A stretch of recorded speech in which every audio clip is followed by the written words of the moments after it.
Good morning students. ഇന്ന് നമ്മൾ second chapter start ചെയ്യാണ്. സെക്കൻഡ് ചാപ്റ്റർ ആയിട്ട് വരുന്നത് rights in Indian constitution. Rights in Indian constitution, Indian ഭരണഘടനയിലെ അവകാശങ്ങൾ. ഇന്ത്യൻ ഭരണഘടനയിലെ അവകാശങ്ങൾ. അപ്പൊ ഇതിൽ ആദ്യം നമുക്ക് എന്താണ് അവകാശങ്ങൾ എന്നുള്ളത് നോക്കാം.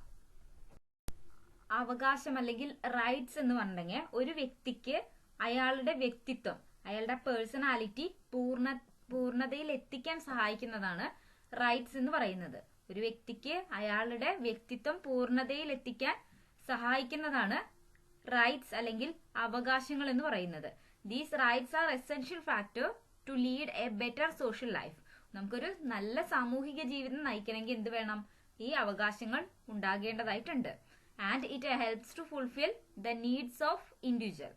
അതുപോലെ തന്നെ ആളുകളുടെ ആവശ്യങ്ങൾ നിറവേറ്റുന്നതിനും ഈ അവകാശങ്ങൾ സഹായിക്കുന്നുണ്ട്. Rights are essential factor to lead a better social life. നല്ലൊരു സാമൂഹിക ജീവിതം നയിക്കാൻ സഹായിക്കുന്നു.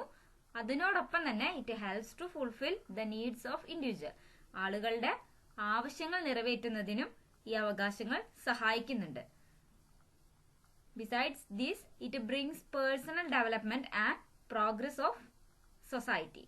അതിനോടൊപ്പം തന്നെ ആളുകളുടെ വ്യക്തിത്വ വികസനത്തിനും എൻറ്റയർ സൊസൈറ്റിയുടെ മുഴുവൻ സമൂഹത്തിന്റെയും ഉയർച്ചയ്ക്കും ഈ അവകാശങ്ങൾ സഹായിക്കുന്നുണ്ട്.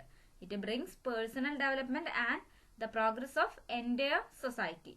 ആളുകളുടെ വ്യക്തിത്വ വികസനത്തിനും സഹായിക്കുന്നുണ്ട്, സമൂഹത്തിന്റെ മൊത്തം വികസനത്തിനും ഇത് സഹായിക്കുന്നുണ്ട്. പിന്നെ ഒരു ജനാധിപത്യ ഗവൺമെന്റ് യാതൊരു വിവേചനവും കൂടാതെ എല്ലാ വ്യക്തികൾക്കും, എല്ലാ പൗരന്മാർക്കും തുല്യ അവകാശങ്ങൾ ഉറപ്പുവരുത്തുന്നുണ്ട്. Democratic government will ensure equal rights to its people and citizen without any discrimination. യാതൊരു വിവേചനവും കൂടാതെ എല്ലാ ജനങ്ങൾക്കും തുല്യ അവകാശങ്ങൾ ഉറപ്പുവരുത്തുന്നുണ്ട് ഒരു ജനാധിപത്യ government.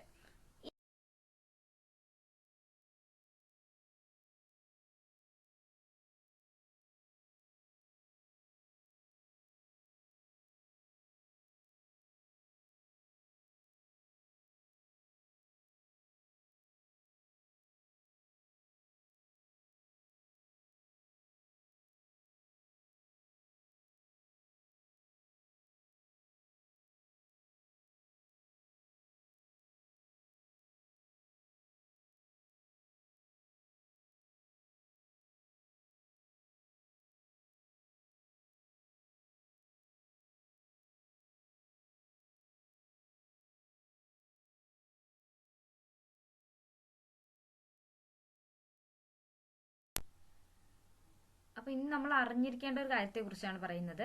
That is bill of rights. Bill of rights. അപ്പൊ എന്താണ് ബിൽ ഓഫ് റൈറ്റ്സ് എന്ന് നോക്കാം. ഏതൊരു ജനാധിപത്യ രാജ്യമാണെങ്കിലും അവയുടെ ഭരണഘടനയിൽ തന്നെ പൗരന്മാർക്കുള്ള അവകാശങ്ങൾ എന്തൊക്കെയെന്നുള്ളത് ഉൾക്കൊള്ളിച്ചിട്ടുണ്ടായിരിക്കും. അപ്പോൾ ഭരണഘടനയിൽ സൂചിപ്പിച്ചിട്ടുള്ളതും ഭരണഘടന സംരക്ഷണം നൽകുന്നതുമായ ഈ അവകാശങ്ങളുടെ പട്ടികയാണ് ബിൽ ഓഫ് റൈറ്റ്സ് എന്ന് പറയുന്നത്. എന്താണ് bill of rights? List of rights laid down and protected by the Constitution, that is called Bill of Rights.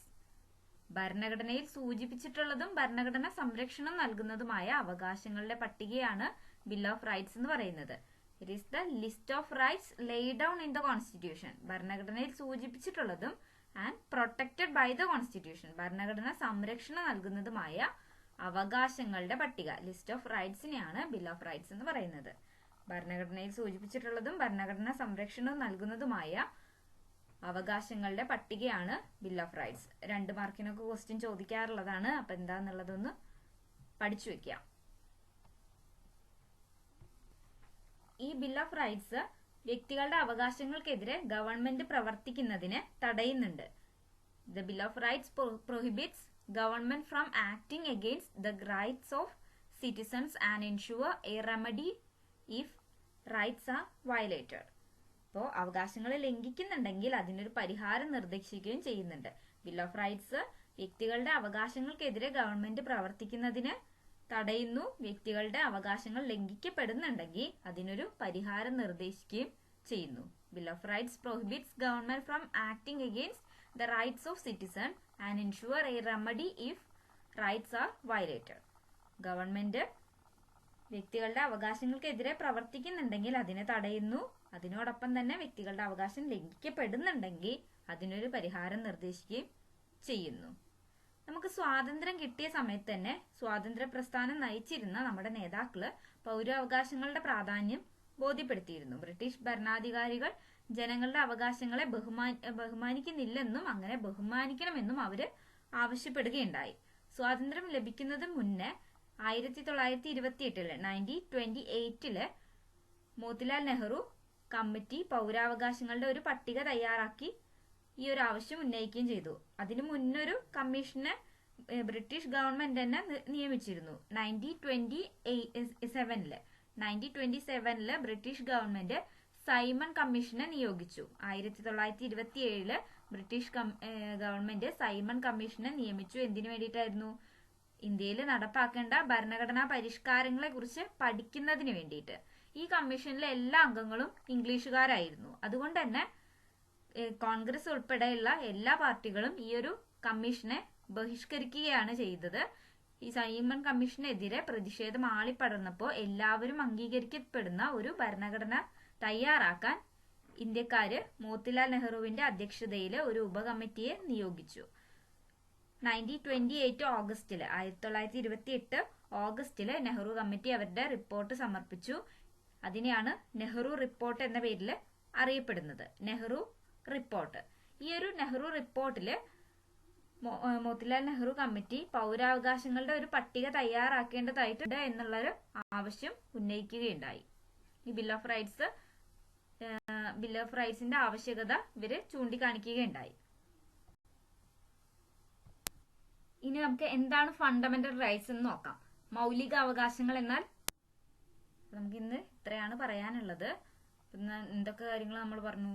എന്താണ് അവകാശങ്ങൾ, എന്താണ് ബിൽ ഓഫ് റൈറ്റ്സ്, എന്താണ് ഫണ്ടമെന്റൽ റൈറ്റ്സ് എന്ന് പറഞ്ഞു. ഇനി അടുത്ത ക്ലാസ്സിൽ നമ്മൾ ഏതൊക്കെയാണ് ഫണ്ടമെന്റൽ റൈറ്റ്സ്, മൗലിക അവകാശങ്ങൾ ഏതൊക്കെയാണെന്നുള്ളതാണ് പറയുന്നത്. വളരെ ഇമ്പോർട്ടന്റ് ആയിട്ടുള്ള ഭാഗമാണ്.